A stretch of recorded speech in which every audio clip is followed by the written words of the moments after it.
The Israel Defense Forces has got to operate inside Rafah, and it's got to operate inside Rafah with the same conclusive goals as it has done in Gaza City, as it has done in Jabalia, as it has done and continues to do in Khan Yunis.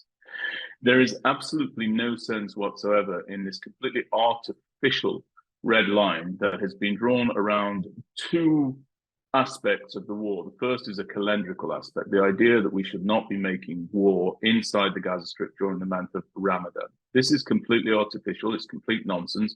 Everybody should note and appreciate the fact that no deference was shown to the Jewish calendar when Hamas stormed across our border during the festival of Simchat Torah, where the Jewish people celebrates the receipt of the Torah, of the Bible from Mount Sinai.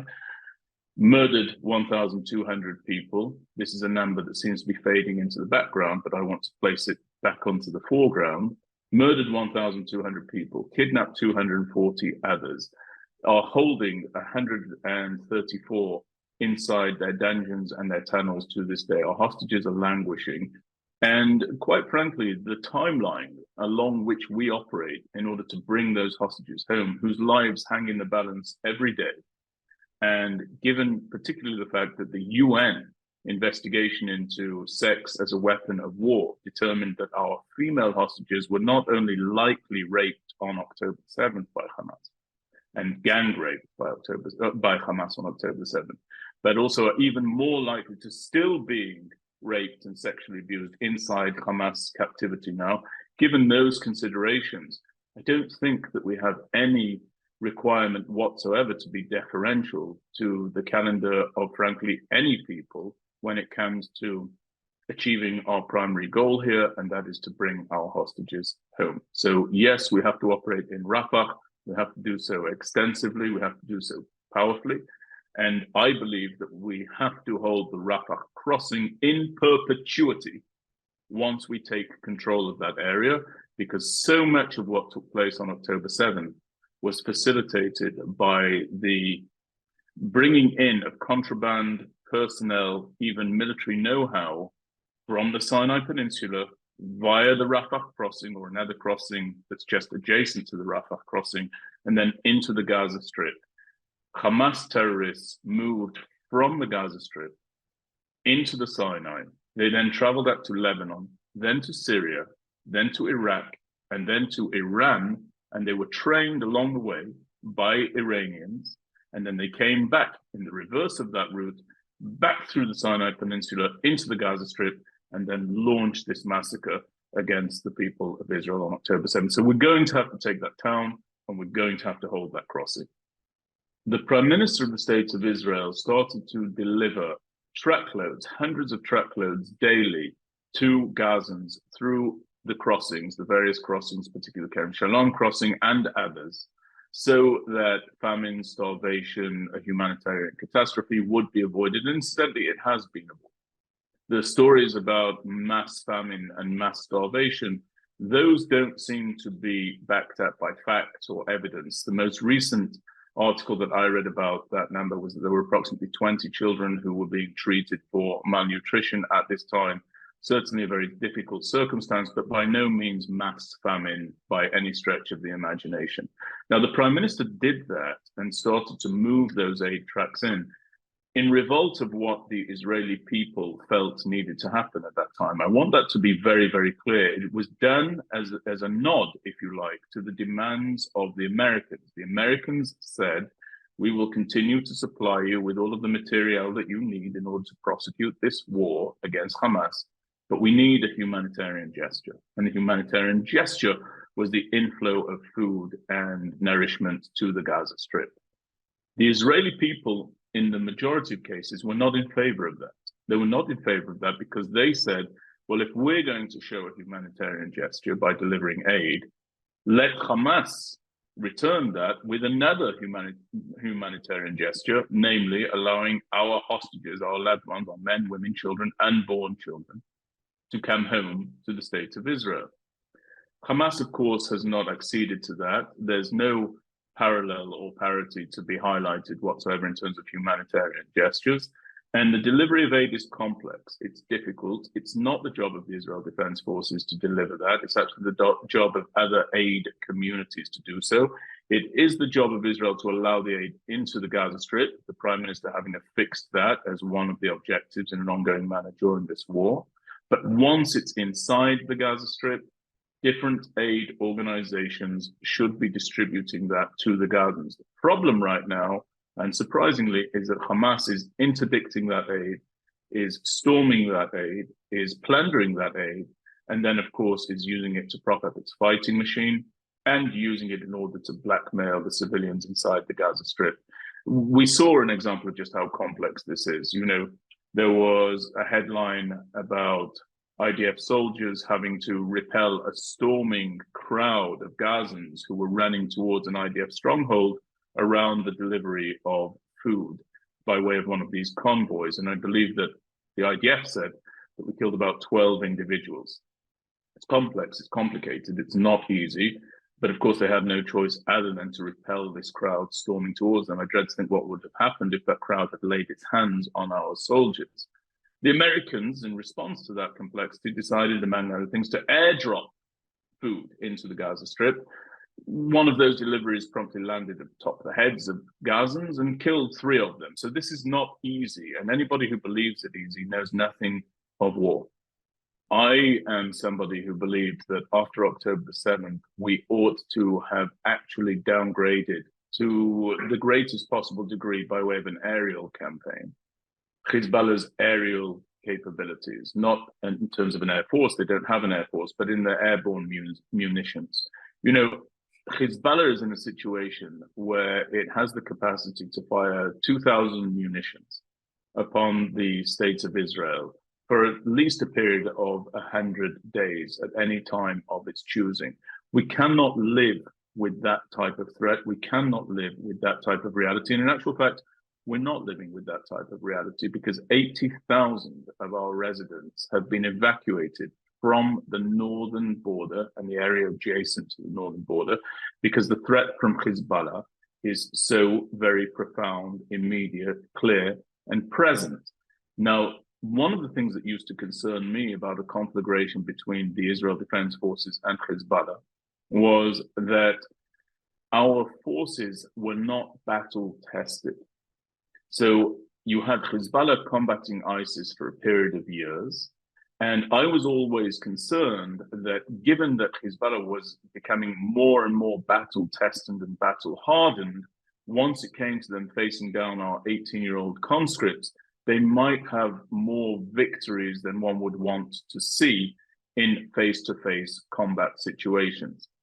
I don't believe that that's any longer the case. I think that our forces are now, due to very unfortunate circumstance, waging a war following the atrocity of October the 7th, they are now very, very battle-hardened. They're very battle-tested. They're very capable fighters. They've shown themselves to be very capable fighters. And I think that that should now be moved before the end of this time where we are at war against these enemies. I think that ability should be moved northward. And I think that we should massively downgrade, as I said, Hezbollah's capabilities from the air.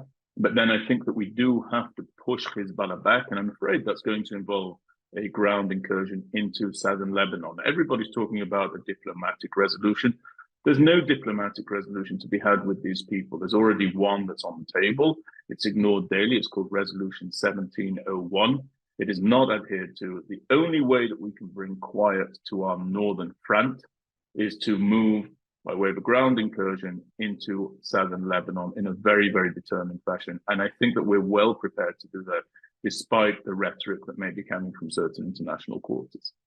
I think that we must do everything that we possibly can in order to bring our hostages home. They have been languishing there for far too long, 171 days already, since being abducted during the most brutal and murderous rampage against the Jewish people since the Holocaust. And I think that bringing them home is vital to our war goals, but also destroying Hamas's military capabilities is vital to our war goals. And so I think if we need to have a temporary pause, not a ceasefire, and certainly not a long-term ceasefire, but a temporary pause in order to bring our hostages back to their loved ones and to their countries, we would do well to avail ourselves of that possibility. But then we must also ratchet up the war machine and move forward to crush, destroy, and eliminate Hamas's military capabilities. It's vital that we do that. A ceasefire can begin immediately with the release of the first hostage. And so we must put pressure on Hamas to do just that. I am not surprised by the uptick in anti-Semitism for two reasons. The first is a personal reason. I lived through this.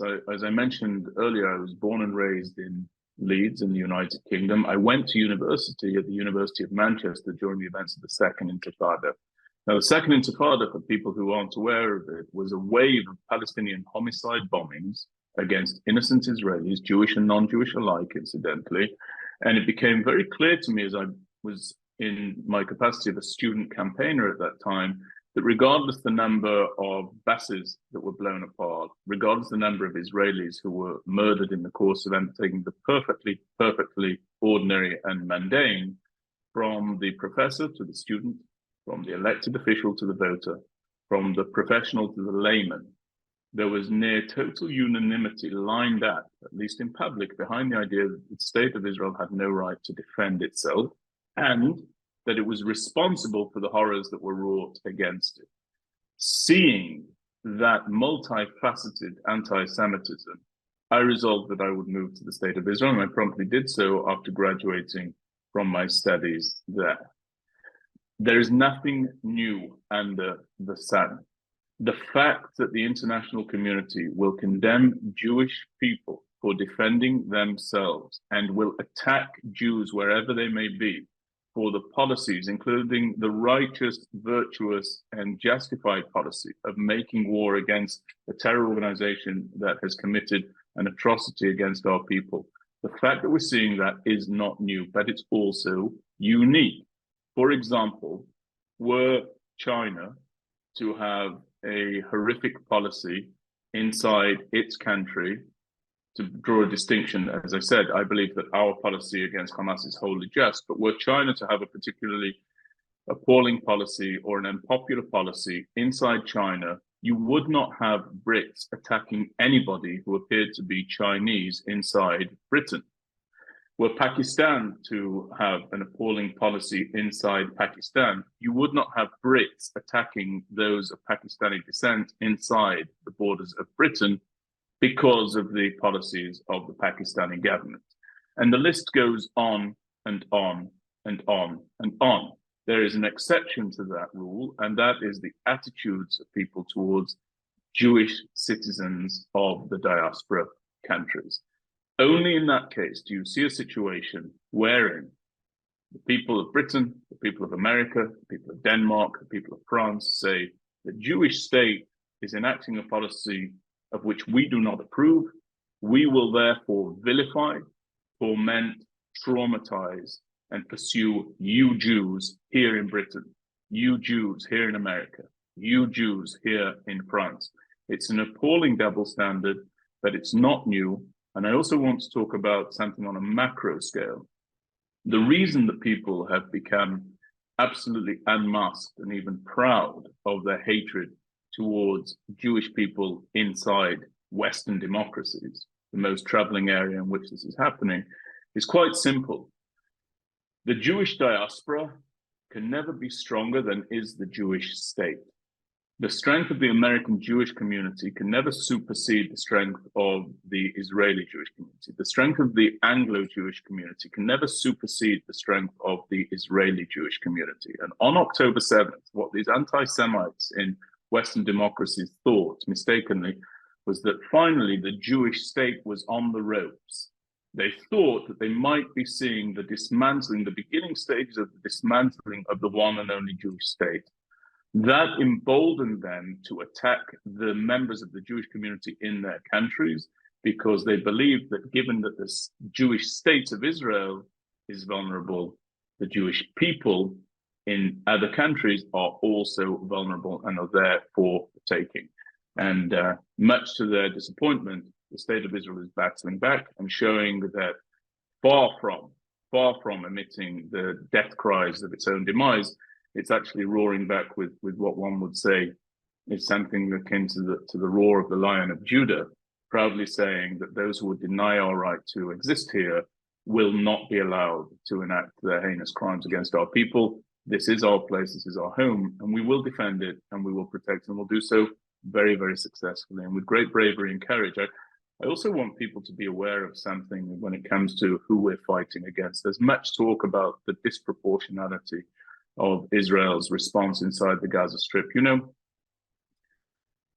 on October 7th, as I mentioned earlier, 1,200 Israelis were murdered in the space of one day by way of an invasion by Hamas into the state of Israel. Now, the war has endured for 171 days.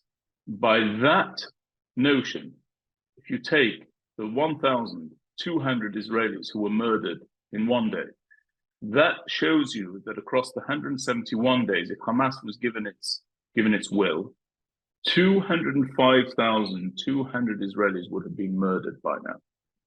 That's the level of murder with which Hamas is comfortable. Now, the state of Israel should not and does not compare its actions in a war zone to the standards of Hamas, of course. But the international community, who seems so ready to defend Hamas, should be very, very aware of the standards of that terror organization. Were they to be given free rein and the ability to kill and murder in an uninhibited fashion, they would have by now, according to their own standards, have murdered 205,000 Israelis. That's something that everybody should be very concerned about.